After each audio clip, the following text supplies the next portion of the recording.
Class में उपस्थित सभी गुरु भगवंतों को वंदना नमन। सभी भाई बहनों को जय जिनेन्द्र, जय महावीर।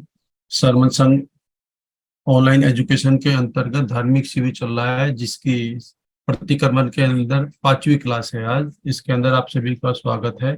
मथेन वंदा भी गुरुना जी। हाँ जी सर, कैसे हैं आप? दाता से गुरुना जी। हाँ जी। जी स्टार्ट कर लीजिए। सभी भाई बहन हाथ जोड़ेंगे, आंखें बंद करेंगे, मंगलाचरण आवाज कर। कम आ रही है गुरुना जी आपकी।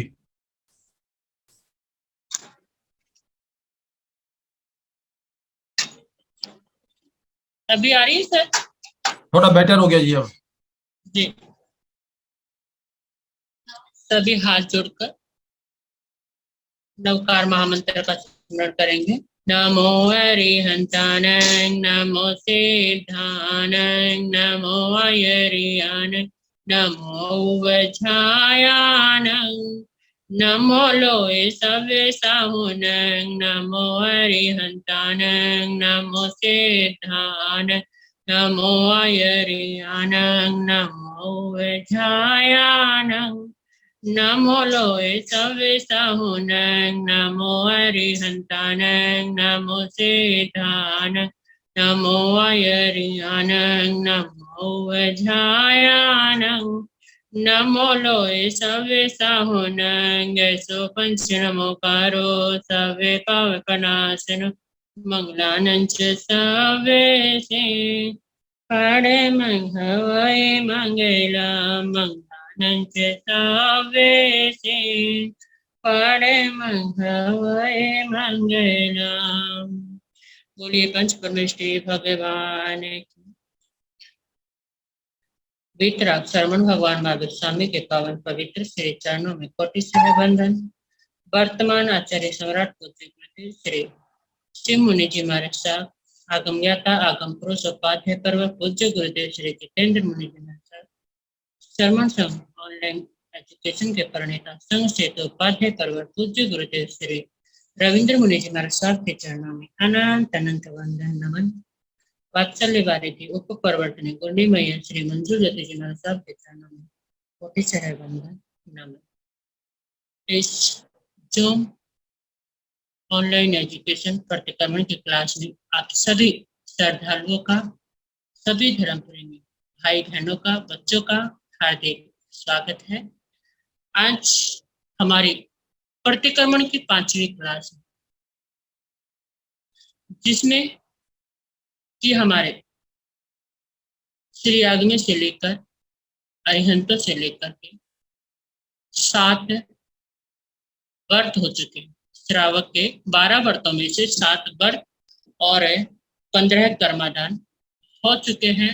और जहां तक क्लास हुई है, और मैं समझती हूँ कि आप सभी को समझ में आया होगा और आप सभी याद भी कर रहे होंगे, कंठस्थ भी कर रहे होंगे। आपको बीच में 2 दिन मिले थे और 2 दिन में आपने जितना भी सीखा है उतना लर्न किया होगा। आज हमारा 8वां व्रत है सर। 17वां पृष्ठ,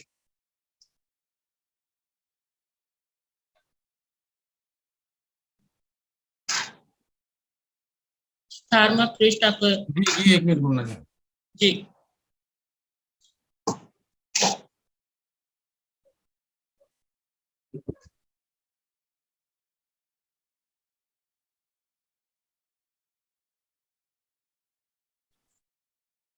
8वां व्रत चलेगा ना गुरुना जी? 8वां, हाँ 8वां जी।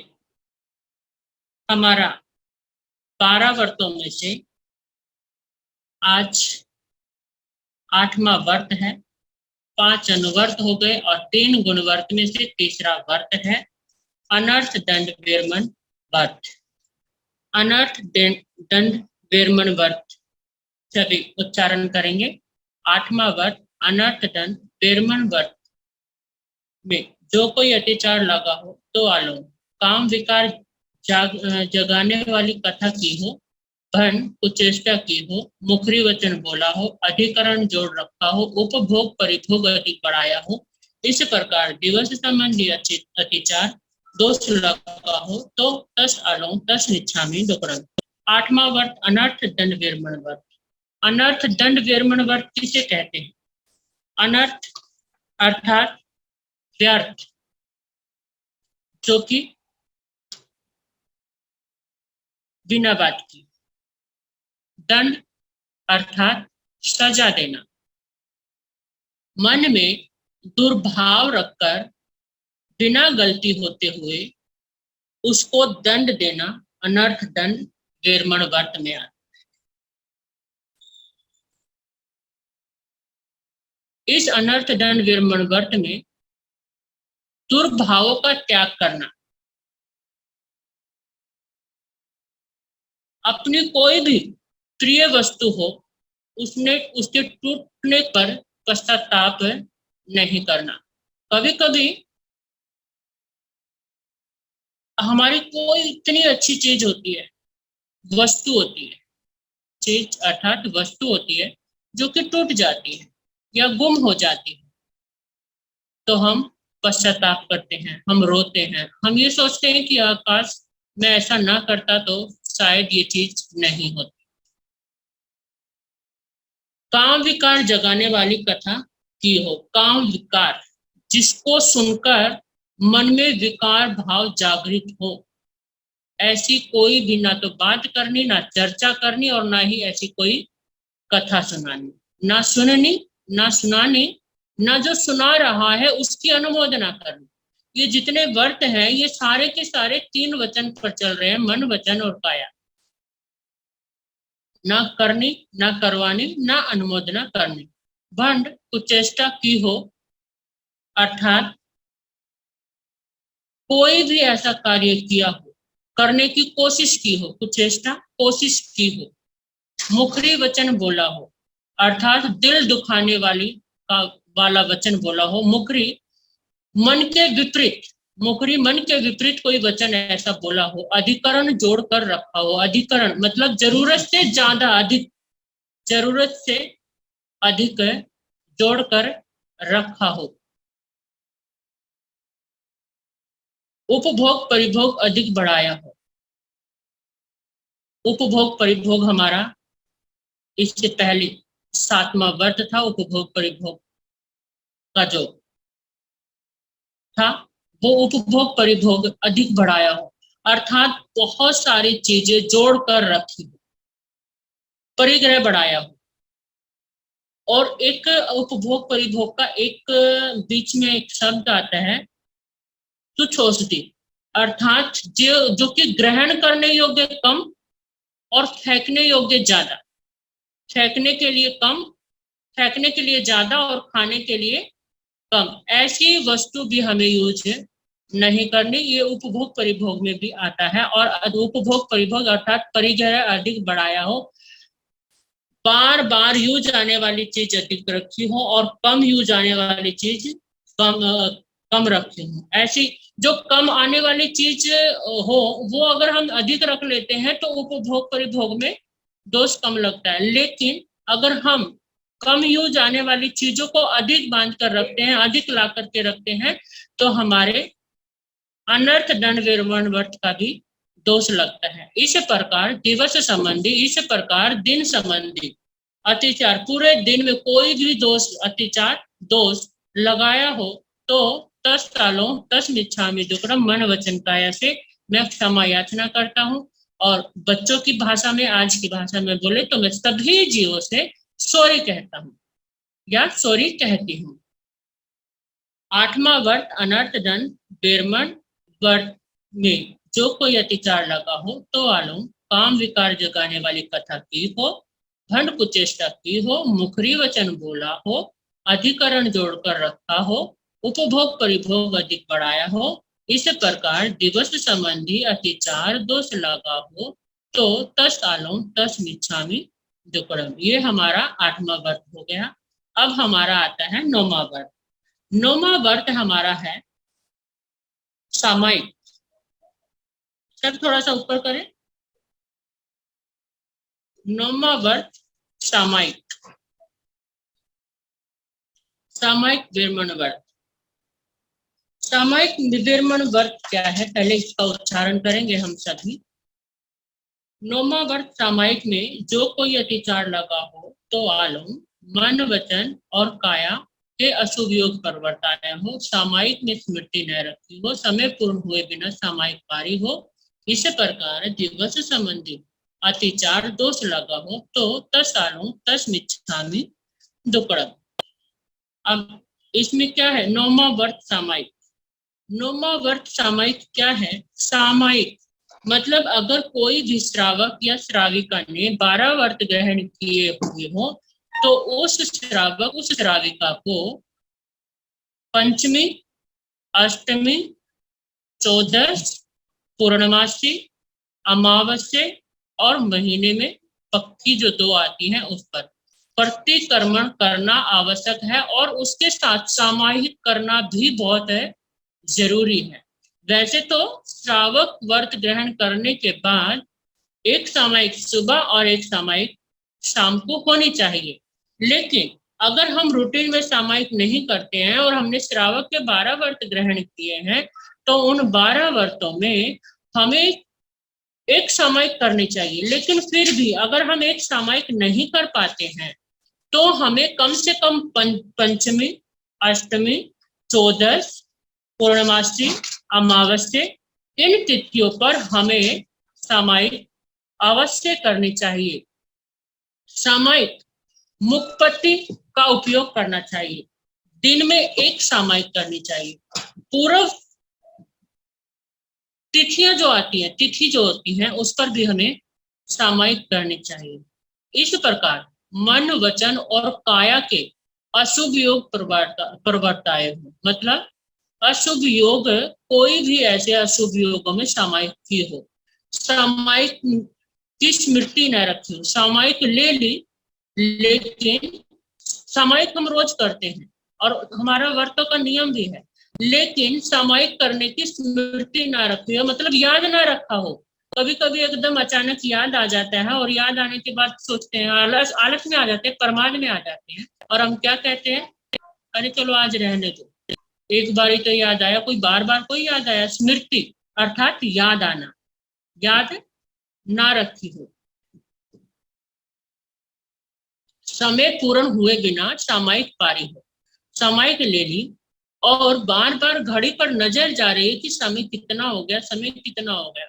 हमारी सामयिक है 48 मिनट की, लेकिन हमने 40 मिनट में पार ली, या हमने 42 मिनट में पार ली, 45 मिनट में पार ली। इतना हमें बिना सामयिक पूर्ण हुए, सामयिक पूरी हुई नहीं लेकिन हमने बीच में ही सामयिक को खोल लिया, ऐसा अगर हम करते हैं तो हम नौमा व्रत सामयिक में जो दोष लगता है उस दोष के भागी हम बनते हैं। इस प्रकार दिवस संबंधी अत्याचार दोष लगा हो, सामयिक में कोई भी दिन में करते हुए या करवाते हुए या फिर खुद करी हो या स्मृति में ना रहा हो तो उस दिन दिवस संबंधी दिन संबंधी कोई भी दोष लगा हो तो तत्सालो तस्मिच्छामि दुक्कडम। वापस से एक बार हम नौमा व्रत लेंगे।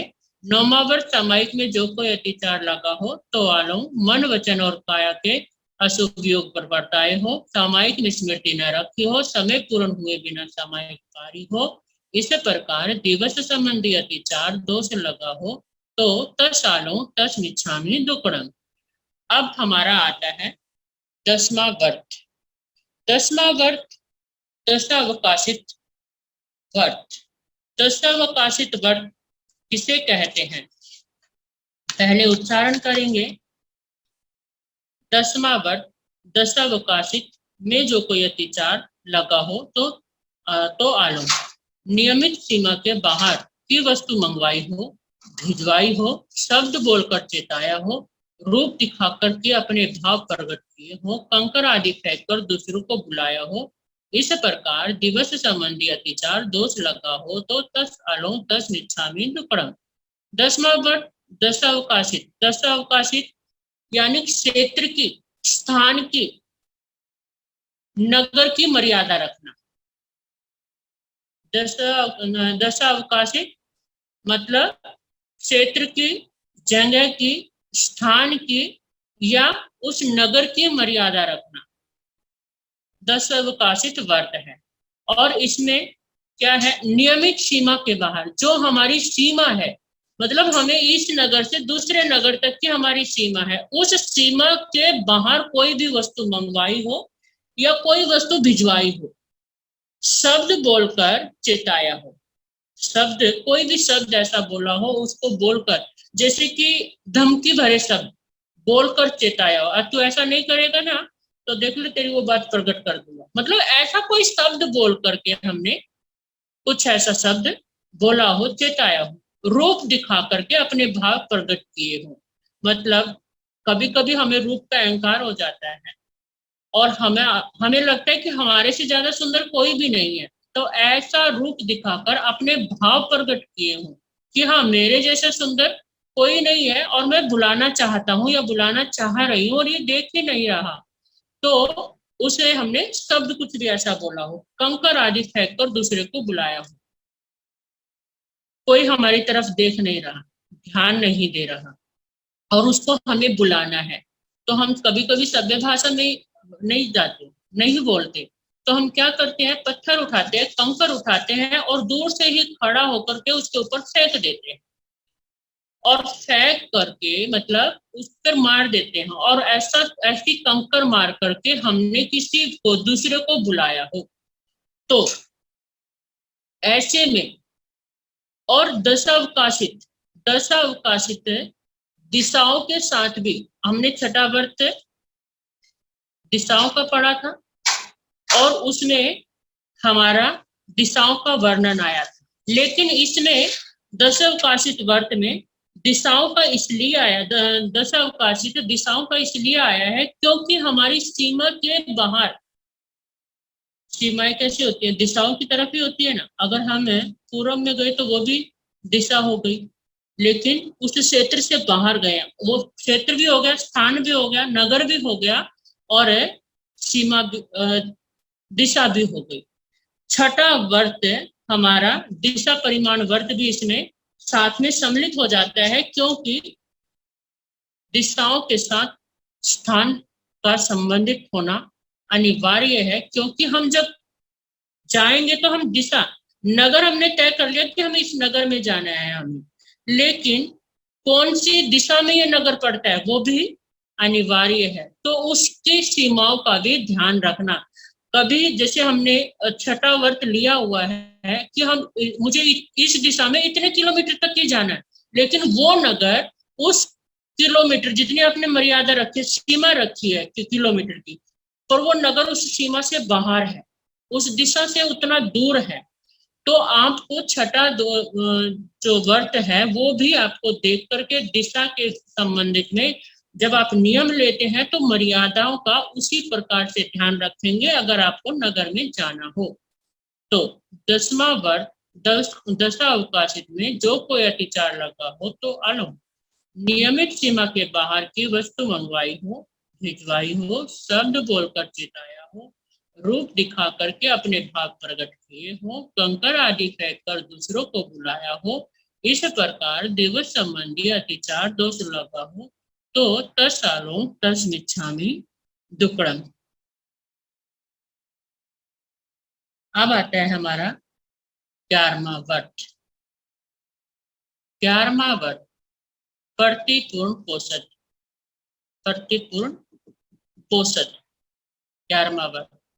11वां वर्त प्रतिपूर्ण पोषद में जो कोई अतिचार लगा हो तो आलोम पोषद में सैया संयतर की प्रतिलिखना न की हो या अच्छी तरह न से न की हो, सैया संयतर का प्रमांजन न किया हो या अच्छी तरह से न किया हो, उच्चार पार्श्वन की भूमि को न देखी हो या अच्छी तरह से न देखी हो, उच्चार पार्श्वन की भूमि को पूजी न हो,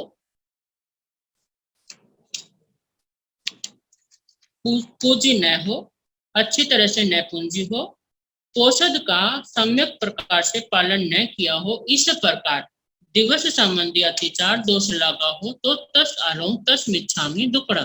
पोषद वर्त, श्रावक के 12 वर्तों में पोषद वर्त भी बहुत महत्वपूर्ण है। पहले के श्रावक जब 12 व्रत नियम लेते थे, 12 नियम लेते थे, 12 व्रत लेते थे, तो पहले जैसे आज स्थानक है, आइमिल भवन है, ज्ञान भवन है, ऐसे पहले पोषदशालाएं भी होती थी। श्रावक पोषदशालाएं हमेशा बनवाते थे। जैसे आज आप घर में मंदिर बनवाते हैं ना, उस प्रकार से पहले के श्रावक एक पोषदशाला बनवाते थे। जो चाहे नगर का कोई भी व्यक्ति चाहे, कोई भी श्रावक चाहे, तो पोषदशाला में वो सिर्फ पोषद करने का ही स्थान होता था।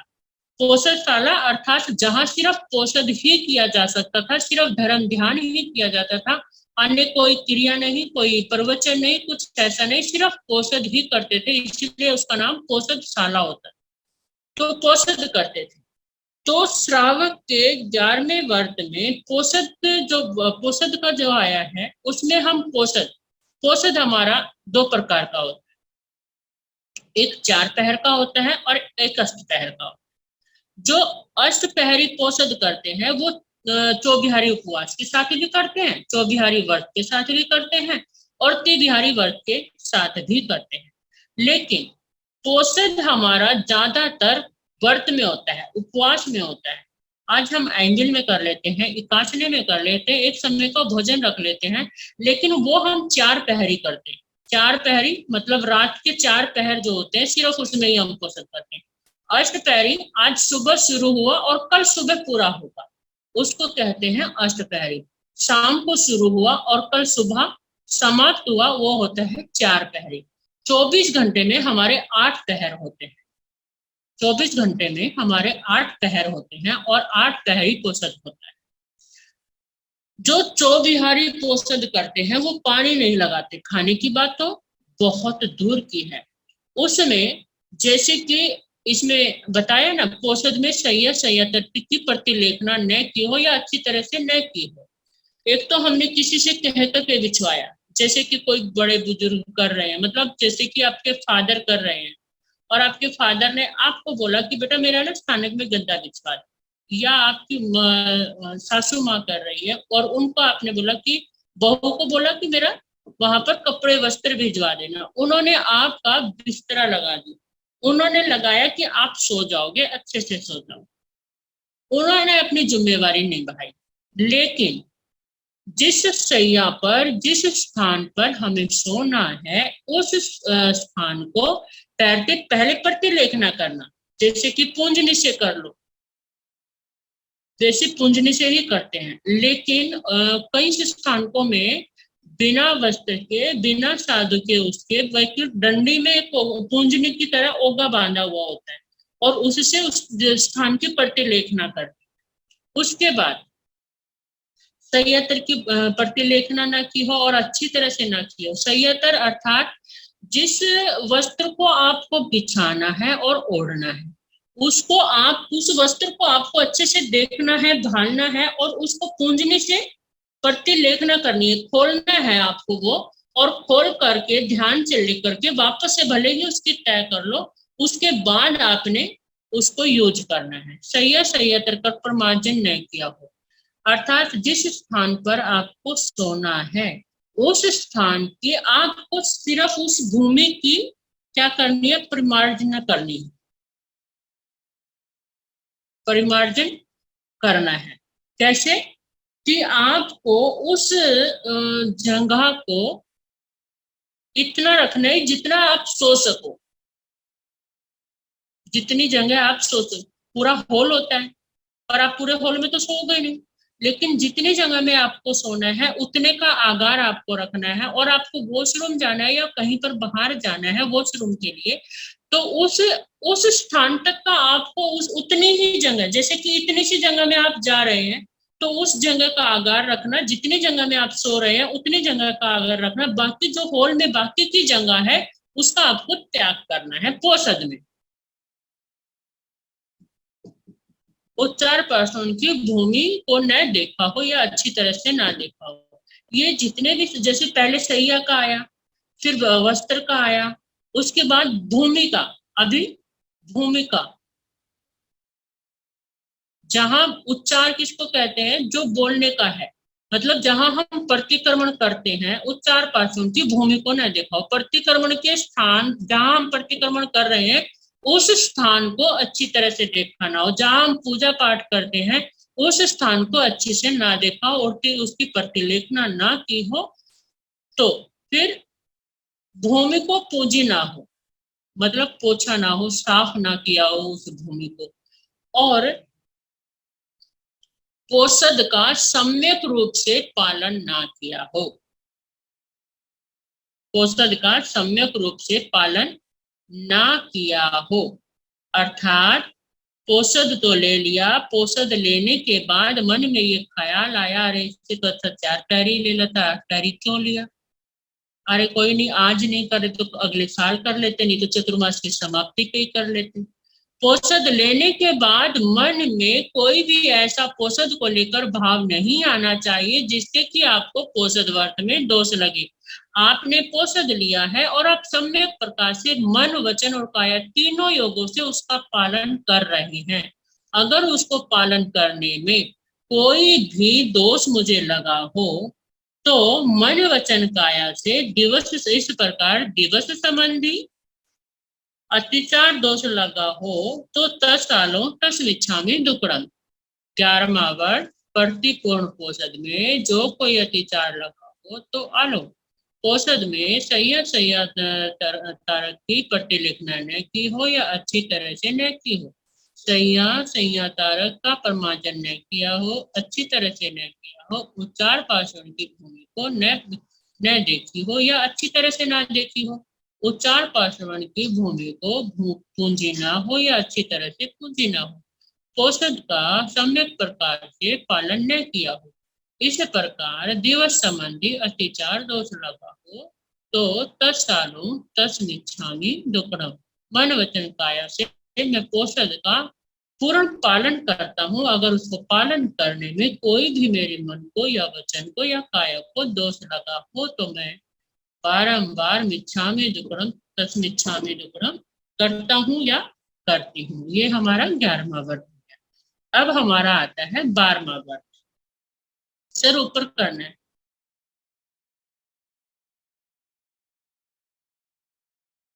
अब हमारा आता है 12वां व्रत। 12वां व्रत अतिथि संविभाग व्रत। अतिथि संविभाग व्रत 12वां व्रत अतिथि संविभाग में जो अतिचार न हो तो 10 सालों अचित वस्तु सचित पर रखी हो, अचित वस्तु सचित से ढकी हो, साधु को भिक्षा देने के समय को टाल कर दिया हो, अपनी वस्तु दूसरों को कही हो या आप सूझता होते हुए भी दूसरों में दान दिलाया हो, दूसरों से दान दिलाया हो, मत्सर ईर्षा भाव से दान दिया हो, इस प्रकार दिवस संबंधी अतिचार दोष लगा हो तो तत्कालों तस्मिच्छामि दुक्कडम। 12वां व्रत अतिथि। अतिथि किसे कहते हैं? मेहमान को कहते हैं, गेस्ट को कहते हैं। अतिथि गेस्ट को कहते हैं और मेहमान को कहते हैं। लेकिन यहाँ अतिथि वो नहीं है जो आपके घर में गेस्ट आते हैं, वो नहीं है। संविभाग मतलब अतिथि संविभाग। अतिथि मतलब संविभाग जिसकी कोई तिथि ना हो उसको कहते हैं अतिथि। जिसकी आने की कोई डेट ना हो, कोई तारीख ना हो, कोई दिन तय ना हो और अचानक से आ जाए, अचानक से आ जाए, उसको कहते हैं अतिथि। आज की भाषा में, पहले की भाषा में भी और आज की में भी संत को अतिथि कहा गया है। संत को अतिथि कहा है। संत को गोचरी को आना हो या आपके नगर में आना हो तो पहले के साधु साध भी बिना बताए नगर में आ जाते थे। आने के बाद पता चलता था हाँ जी वो संत यहाँ पर आया है, वो साध्वी आज यहाँ पर विराजमान है, कल प्रवचन होगा या आज ही प्रवचन होगा। बिना बताए आना अर्थात अतिथि संविभाग व्रत में आता है। आज तो गोचरी को जाना हो तो भी बता के जाना पड़ता है और कहीं पर दूसरी जगह पे जाना हो तो भी बता के जाना पड़ता है, क्योंकि व्यवस्था वैसी हो गई। व्यवस्था वैसी हो गई, समय के साथ हमें कभी कभी चेंज होना पड़ता है। लेकिन ये नहीं है कि ये व्रत चेंज हो गया। ये व्रत चेंज नहीं हुआ है, इसका मीनिंग वही रहेगा, अतिथि समविभाग वर्त, क्योंकि कभी संत बता करके आते हैं और कभी संत बता बिना बताए भी आ जाता है, तो ये वर्त वही रहेगा। अचित वस्तु सचित पर रखी हो, अर्थात पक्की वस्तु को कच्ची पर रखा हो। जो अचित जो देने योग्य है और सचित जो देने योग्य नहीं है। अर्थात जैसे कि आपने सब्जी बनाई है वो तो अचित हो गई, लेकिन जो सब्जी कच्ची है या फ्रूट जो आपने बिनारा हुआ है, सुधारा हुआ है, जिसमें वो तो अचित हो गया। लेकिन जो फ्रूट बिना बिनारा हुआ साबुत फ्रूट है और साबुत सब्जी है, वो हो गया सचित। अचित और सचित, कच्चा और पक्का। अचित वस्तु सचित पर रखी हो, अचित वस्तु सचित से ढकी हो। ये पक्की सब्जी को, अर्थात जो सब्जी बनी हुई है या जो फ्रूट बिनारा हुआ है, उस सब्जी को या उस वस्तु को किसी दूसरे बर्तन से जिस पर सचित वस्तु रखी हुई है उससे ढका हो। साधुओं को भिक्षा देने के समय को टालकर, जिस समय संत की गोचरी का समय होता है उस समय तो हमने गोचरी बनाई नहीं और संत आ भी गए और हमने हाथ जोड़ के कह दिया हमारे साथ गोचरी तैयार नहीं। ऐसा नहीं है। आपके घर में कोई भी संत आए तो चाहे आप कुछ भी अपने घर से दो, चाहे कुछ भी दो, लेकिन अगर संत आपके घर आया है तो कुछ ना कुछ, चाहे थोड़ा चाहे ज्यादा चाहे कुछ भी, आप को संत को बहराना चाहिए। संत कभी भी घर से खाली नहीं जाना चाहिए। दूसरा, जिस समय गोचरी का समय होता है, गोचरी तो आपको बनानी ही होती है, घर वालों के लिए भी खाना बनाना होता है, लेकिन आप गोचरी खाना कब बनाते हैं? जब आपके घर में आने वालों का समय होता है, आपके लोगों का, अपनों का समय होता है, तब आप खाना बनाते हैं। लेकिन अगर वही खाना आप साधु की गोचरी के समय बनाते हैं तो संत को सचित गोचरी मिल जाती है, वो संत के निमित्त से नहीं होती है।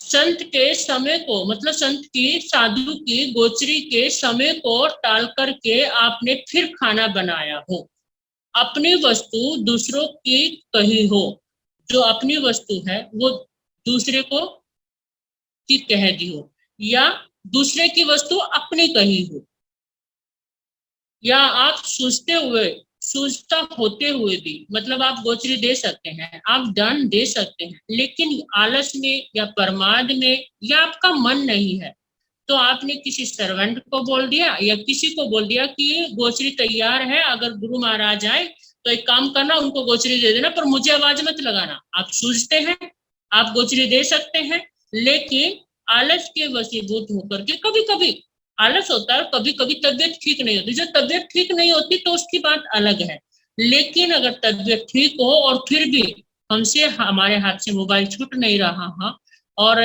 गोचरी का समय हो गया है, तो हमने किसी दूसरे को कह दिया, मतलब आप सुस्त होते हुए, मतलब गोचरी देने होते हुए भी आप किसी दूसरे से दान दिलवा देते हैं, किसी दूसरे से कह करके गोचरी दिलवा देते हैं। ये दान का मतलब यहाँ पर गोचरी ही है, दूसरों से दान दिलवाया हो। मत्सर, मत्सर मतलब ईर्षा, ईर्षा भाव से गोचरी दी हो कि आज भी आए, कल तो आए थे आज फिर आ गए, रोज रोज आ जाते हैं, मतलब ऐसे मन में ईर्षा के भाव, मेरे तो आगे उनके तो गए नहीं, ऐसे कोई ईर्षा के भाव दूसरे के प्रति रख करके गोचरी संत को दी हो। इस प्रकार दिवस संबंधी अतिचार दोष लगा हो तो 10 सालों 10 मिच्छामि दुक्कड़म।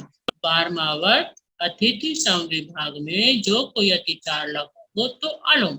सचित वस्तु अचित वस्तु सचित पर रखी हो, अचित वस्तु सचित से ढकी हो, साधुओं को भिक्षा देने के समय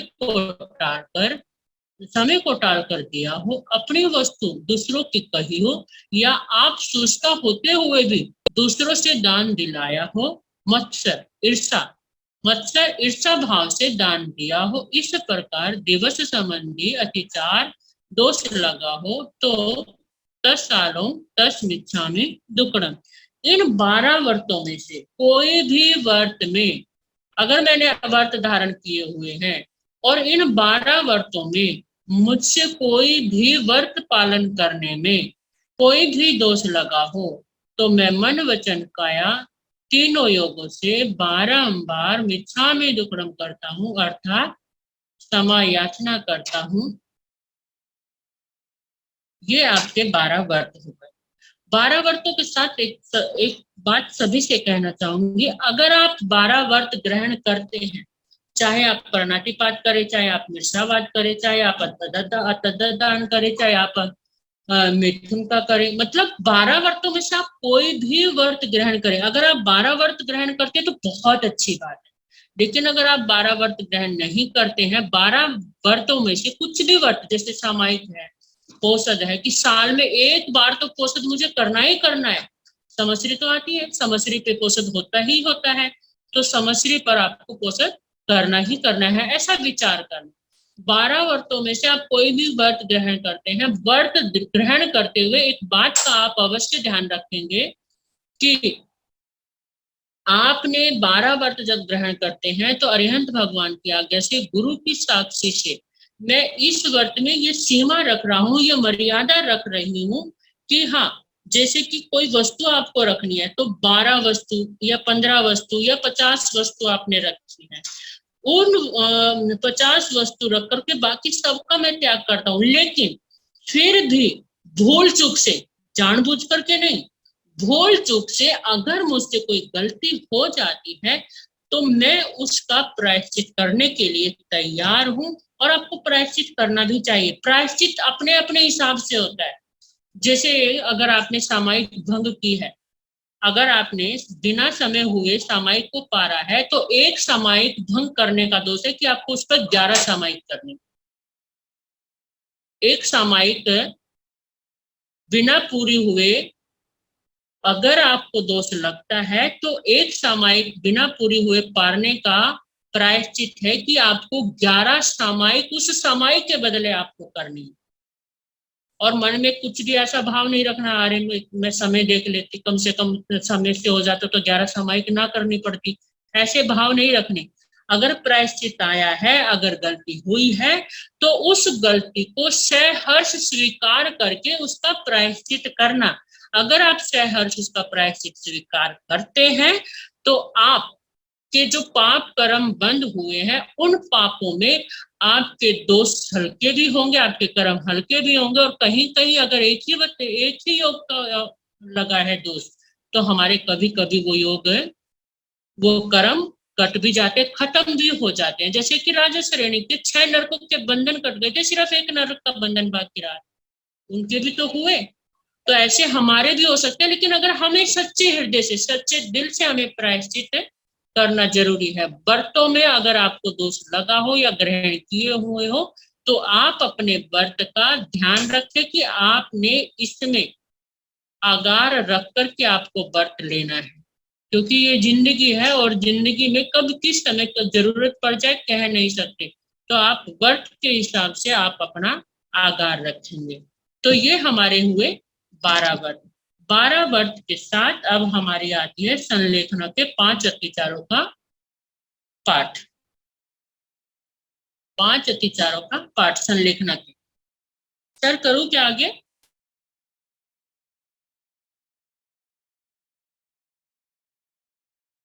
टाइम तो है गुन्ना जी, 7-8 मिनट है अभी। 7-8 मिनट है तो हम इसका उच्चारण कर लेते हैं पहले, हाँ क्योंकि जी, थोड़ा सा टफ लगेगा बच्चों को खासकर। पहले संलेखन, उच्चारण करके छोड़ देते हैं इसको, हाँ, कल फिर इसको डिस्क्राइब कर दीजिएगा। जी जी जी। संलेखना के 5 अतिचारों का पाठ। अब पश्चिम मरणंतीय संलीना सूजना अरहनाए पंचयारा जानियव्वा न समारियव्वा तंग जहाते आलो। यह लोग संस्तपोगे, परलोगा संस्तपोगे, जीविया संस्तपोगे, मरना संस्तपोगे, काम भोगा संस्तपोगे। ये जो डबल श है तो ये संस्तपोगे, जो डबल ट है वो पौ ओगे आएगा। माँ मज्जम को मरणते विष्ठा परु वनम्मी अन्नहा भावो जो में देसी अयारो कौ तसालों तस मिच्छामी दुकड़म।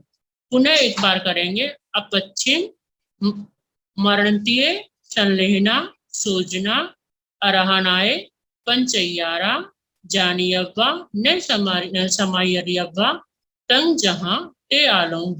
यह लोका संस्पओगे पर लोका संस्पओगे जीविया संस्पओगे मरना संस्पओगे काम भोगा संस्पओगे या मा मज्जम को मरणंते विसठा परु वर्णम्मि अन्नहा भावो जोमे देवसी अय्यारो कौ तस आलों तस निच्छामि दुक्कड़म। नमो अरिहंतानं नमो सिद्धानं नमो आयर्यानं नमो ओवज्झायानं नमो लोये सब साहुनं धम्मो मंगल मुखिठम अहिंसा संयमो तवो देवावित्तं नमं संति जस धम्मे श्यामनो चैता भारंग वासं चकवट्टी में हडियो शांति शांति कर लोए पत्तो गई मनोत्तरम श्री चत्तारी मंगलम अरहंता मंगलम सिद्धा मंगलम साहू मंगलम केवली पनतो धम्मो मंगलम चत्तारी लोगुत्तम अरहंता लोगुत्तम सिद्धा लोगुत्तम साहू लोगुत्तम केवली पनतो धम्मो लोगुत्तम चत्तारी शरणं पवज्जामि अरहंते शरणं पवज्जामि सिद्धे शरणं पवज्जामि साहू शरणं पवज्जामि केवली पनत्तं धम्मं शरणं पवज्जामि चारे शरण दुख हरण जगत में और न शरणा कोई होगा जो भव्य प्राणी करे आराधन उसका अजर अमर पद होगा। खूब खूब